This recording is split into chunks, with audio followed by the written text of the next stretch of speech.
शांति। दोस्तों, आज तक हमने हजारों यूनिवर्सिटीज़ देखी हैं, ऑक्सफर्ड, हार्वर्ड, कैम्ब्रिज। वहाँ लोग जीने की कला सीखने जाते हैं, करियर बनाने जाते हैं।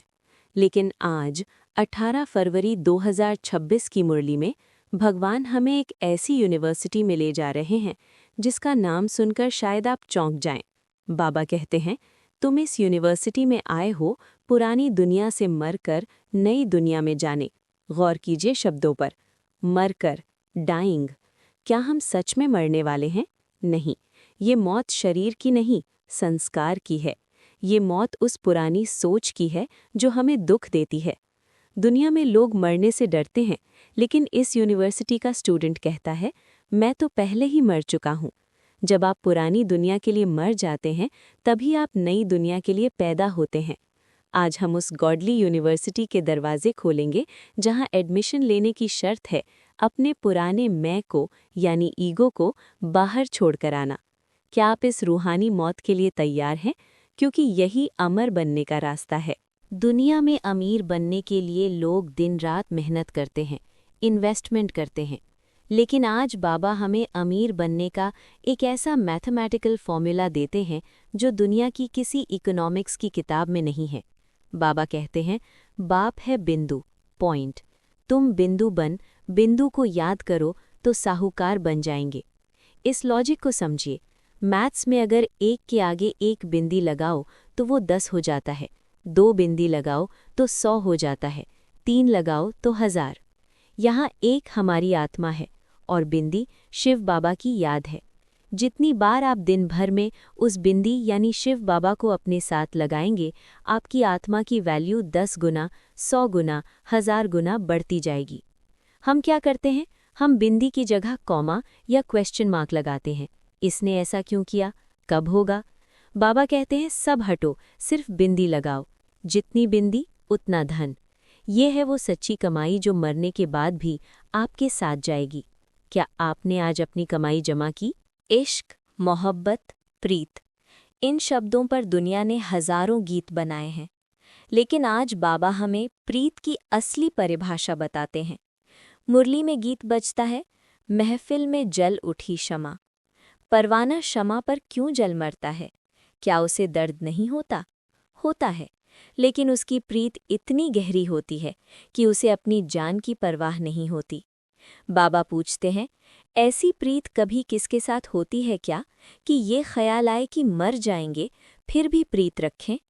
हमारी प्रीत कैसी है? हम बाबा से प्यार तो करते हैं, लेकिन मरना यानी सरेंडर करना नहीं चाहते। हम चाहते हैं बाबा भी रहें और दुनिया भी रहे। लेकिन परवाना कहता है, बस क्षमा रहे, मैं रहूं या ना रहूं। बाबा कहते हैं, तुमको भी बाप की प्रीत में ये शरीर छोड़ना है, यानी जीते जी शरीर का भान भूल जाना। यही विचित्र प्रीत है जो हमें इस मृत्यु लोक से निकालकर अमर लोक ले जाती है। हम सब के 2 बाप हैं, एक वो जिसने हमें शरीर दिया, लौकिक, दूसरा वो जिसने हमें आत्मा दी, पारलौकिक। दुनिया में हम लौकिक बाप को फॉलो करते हैं। बाबा आज एक बहुत बड़ा खुलासा करते हैं, लौकिक बाप को फॉलो करने से तुम 63 जन्म सीढ़ी नीचे उतरे हो। क्यों? क्योंकि लौकिक बाप कहता है, शादी करो, घर बसाओ, अटैचमेंट रखो, यानी पतित बनो। और पारलौकिक बाप शिव बाबा क्या कहता है? फॉलो फादर, पवित्र बनो। एक बाप कहता है मेरा तेरा करो, दूसरा कहता है सब त्याग दो। हम रोज सुबह उठकर किसकी सुनते हैं? जिस दिन आपने लौकिक बाप यानी दुनिया की रीत से ज्यादा पारलौकिक बाप यानी श्रीमत को सुनना शुरू कर दिया, उस दिन आपकी चढ़ती कला शुरू हो जाएगी। ये फैसला आज आपको करना है, नीचे जाने वाली सीढ़ी या ऊपर जाने वाली लिफ्ट। दुनिया में लोग बिजनेस करते हैं पैसा कमाने के लिए। बाबा कहते हैं, धंधे सब में धूल, बिगड़ धंधे नर से नारायण बनने के। सबसे बड़ा बिजनेस क्या है? पतित मनुष्य को पावन देवता बनाना। लेकिन ये बिजनेस चलता कैसे है? इसका रॉ मटेरियल है विचार सागर मंथन। बाबा कहते हैं, तुम्हारे पास अच्छे अच्छे गीत बनाने वाले आएंगे, तुम्हें नई नई पॉइंट्स मिलती रहती है, हम क्या करते हैं, मुरली सुनी और भूल गए। बाबा कहते हैं नहीं, सोचो, मंथन करो। जैसे दूध को बिलोने से मक्खन निकलता है, वैसे ज्ञान को मंथन करने से धारणा निकलती है। आज से अपने दिमाग को गॉडली फैक्ट्री बना लीजिए। नई नई पॉइंट सोचिए, लोगों को समझाने की युक्ति निकालिए। यही डायमंड्स का बिजनेस है। हम आजकल प्योर चीज़ों के लिए तरसते हैं। बाजार में जाओ तो प्योर घी के डब्बे पर भी शक होता है, ये असली है या नकली। बाबा कहते हैं आजकल तो सच्चा घी मिलता नहीं, वहाँ सतयुग में तेल आदि होता नहीं। सतयुग की दुनिया ही प्योरिटी पर टिकी है। वहाँ की नेचुरल ब्यूटी ऐसी होती है जो आज का कोई मेकअप आर्टिस्ट नहीं बना सकता। लक्ष्मी नारायण की सुंदरता देखकर आंखें ठंडी हो जाती हैं। और यहाँ हम कॉस्मेटिक्स लगाकर सुंदर बनने की कोशिश करते हैं, पर अंदर से इम्प्योर हैं। बाबा कहते हैं फूल माफिक खिला हुआ हर्षित रहो। जब आत्मा प्योर होती है तो चेहरे पर वो रॉयल्टी आती है जो किसी क्रीम से नहीं आ सकती। प्योरिटी ही पीस और प्रॉस्पेरिटी की जननी है। महाभारत में हमने द्रौपदी की कहानी सुनी है। लोग कहते हैं द्रौपदी के 5 पति थे। बाबा आज इस मिथ को तोड़ते हैं। वो कहते हैं उनको कोई 5 पति नहीं थे, ऐसी बात हो नहीं सकती। द्रौपदी ने पुकारा क्यों? क्योंकि दुशासन नंगन करते हैं। यहाँ द्रौपदी हम सब हैं, चाहे पुरुष हो या स्त्री। और दुशासन कौन है? काम महाशत्रु यानी लस्ट।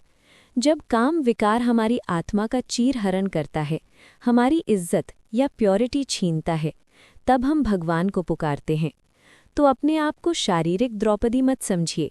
आप वो आत्मा है जो विकार से बचने के लिए पुकार रही है, और भगवान आपकी लाज रखने के लिए ज्ञान का वस्त्र बढ़ा रहे हैं। हम अक्सर डरते हैं कि दुनिया को कैसे बताएं कि हम क्या कर रहे हैं, लेकिन बाबा हमें चैलेंज करने को कहते हैं। बाबा कहते हैं तुम लिखते हो, थोड़े समय के अंदर हम इस भारत को परिस्तान बनाएंगे। ये कोई छोटी मोटी बात नहीं है, ये दुनिया का सबसे बड़ा दावा है। लोग पूछेंगे कैसे करोगे? जवाब है सन शोज फादर।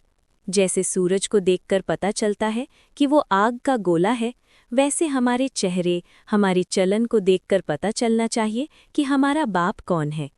अगर हमारा चलन पतित है तो कोई नहीं मानेगा कि हमारा बाप पावन है। तो आज से डरना बंद करें, अपने माथे पर ये चैलेंज लिख लें, हम वही हैं जो इस नर्क को स्वर्ग बनाकर ही दम लेंगे। जीवन में सफलता का सबूत क्या है? पैसा? शोहरत? बाबा कहते हैं नहीं, सफलता मिलती है 3 सर्टिफिकेट से। अगर आपको ऊंच पद चाहिए तो ये 3 सर्टिफिकेट लेने होंगे। बाप से सर्टिफिकेट, क्या भगवान आपसे खुश हैं? इसके लिए सच्चा बनना होगा। स्वयं से सर्टिफिकेट, क्या आप खुद से खुश हैं? इसके लिए श्रीमत पर चलना होगा। परिवार से सर्टिफिकेट, क्या आपके साथ रहने वाले आपसे खुश हैं? बाबा कहते हैं तीसरा वाला सबसे मुश्किल है। परिवार को संतुष्ट करने के लिए रिगार्ड देने का रिकॉर्ड रखना होगा। मांगो मत, दो। जब आप दूसरों को इज्जत देंगे तो सर्टिफिकेट अपने आप मिल जाएगा। चेक कीजिए आज आपके पास कितने सर्टिफिकेट्स हैं। अंत में बाबा हमें सफलता की चाबी सौंपते हैं। एकता, यूनिटी। अव्यक्त इशारों में बाबा कहते हैं अपने इस दैवी संगठन को एक रस स्थिति में स्थित कर संगठन की शक्ति बढ़ाओ। जब हम अलग अलग होते हैं तो हम कमज़ोर होते हैं, लेकिन जब हम एक हो जाते हैं तो हमारी प्रत्यक्षता होती है। चित्र को ना देख, चैतन्य और चरित्र को देखो। मूर्तियों में क्या रखा है? असली मूर्ति तो हम हैं, जिनका चरित्र देवताओं जैसा है। तो आइए आज ये वादा करें कि हम उस बिंदी को याद करके डायमंड बनेंगे। हम इस यूनिवर्सिटी के वो स्टूडेंट बनेंगे जो मर कर भी अमर हो गए। ओम शांति।